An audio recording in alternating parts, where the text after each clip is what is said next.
একদিন এক বৃদ্ধ কৃষক নিজের জমিতে খনন করার সময় হঠাৎ করে মাটির নিচে একটি সোনার হাঁড়ি খুঁজে পায়। হাঁড়িটি এতই চকচকে আর রহস্যময় যে সে এক মুহূর্ত সময় না নিয়ে সেটি তাড়াতাড়ি নিজের ঘরে নিয়ে আসে। বাড়িতে এসে সে তার পুরনো বন্ধু সাদা একটি কবুতরের সঙ্গে মিলে হাঁড়িতে কিছু কয়েন ফেলে। তখনই এক অদ্ভুত জিনিস ঘটে। হাঁড়িটি নিজে থেকেই কয়েন দিয়ে ভরে যেতে থাকে। কৃষকের চোখ বিস্ময় বড় হয়ে যায়। আনন্দে সে ভাবতে থাকে তার সব কষ্টের দিন বুঝি এবার শেষ।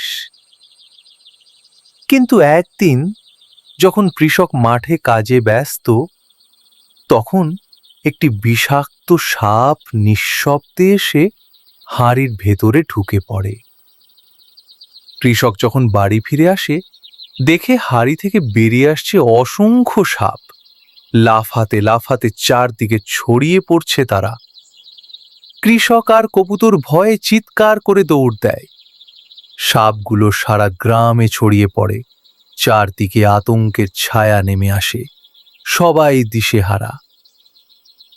এই ভয়ানক দৃশ্য দেখে কৃষক সব কিছু বুঝে যায়।